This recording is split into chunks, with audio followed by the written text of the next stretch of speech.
मात्र कुछ सेकंड्स के नवजात बच्चों को दफन करने के लिए बेरहम दाई जंगल की ओर चल पड़ी। दाई को जंगल भेजने के बाद बड़ी रानी सहित अन्य रानियों ने अपने घिनौने षड्यंत्र के तहत कुछ ईंट और पत्थर के टुकड़ों को हमारी माँ के पास रख दिया। दूसरी तरफ जब दाई हमें जंगल में लेकर आई और दफन करने के लिए जमीन खोदने लगी, तभी आकाश मार्ग से महाराज इंद्रदेव की कुछ अप्सराएं वन भ्रमण के लिए आ रही थीं। जब उनकी दृष्टि हम पर पड़ी तो उन्हें हम पर दया आ गई। उन्होंने हमें उठा लिया और अपनी शक्तियों से बहुत जोर की आंधी चला दी। धूल मिट्टी उड़ने के कारण दाई हमें खोजती रह गई। हमारे नहीं मिलने पर महल में जाकर उसने महारानी के डर से झूठ बोल दिया कि उसने हमें मारकर जमीन के अंदर दबा दिया है। दाई के वहाँ से जाने के बाद अप्सराओं ने मेरे 6 भाइयों को बांस में बदल दिया और मुझे चंपा के फूल का पौधा बना दिया। बस उन्हीं की कृपा से हमें सभी बातें याद हैं और हम सभी को पहचान कर उनके अनुसार अपना व्यवहार कर पा रहे हैं और मानव की आवाज में बोल पा रहे हैं। सारी बातें जान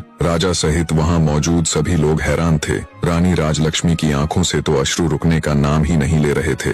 राजा जयसिंह बोले, मेरे बच्चों, तो क्या तुम सब अब ऐसे ही पौधों के रूप में रहोगे? क्या ऐसा कोई भी रास्ता है जिससे तुम अपने मानव रूप में आ सको? तब चंपा बोली, महाराज, जब हमारी माँ हम सब की एक एक पतियों को तोड़कर इंद्रदेव को याद कर उनसे प्रार्थना करेंगी, तब हम सब अपने असली रूप में आ जाएंगे। चंपा के पौधे की बात सुनते ही रानी राजलक्ष्मी ने तुरंत बांस और चंपा की एक एक पत्तियां ली और हाथ जोड़कर पूरी श्रद्धा के साथ बोली, हे इंद्र महाराज, मैं पूरी जिंदगी आपकी सेवा करूंगी, आपकी पूजा करूंगी, फिर भी आपके उपकार का मैं प्रतिकार नहीं कर पाऊंगी। आपने इतने दिन मेरे बच्चों को संभाल कर रखा, अब कृपया इन्हें मेरे आंचल में डाल दो महाराज। रानी राजलक्ष्मी का इतना कहना था कि पल भर में ही बांस और चंपा के पौधे विलीन हो गए और वहाँ पर लगभग 5 वर्ष के 6 बालक और एक बालिका प्रकट हो गए। रानी राजलक्ष्मी और राजा जयसिंह ने तुरंत आगे बढ़कर बहते नेत्रों से सभी बच्चों को अपनी बाहों में भर लिया। राजा जयसिंह अपनी छोटी पत्नी रानी राजलक्ष्मी से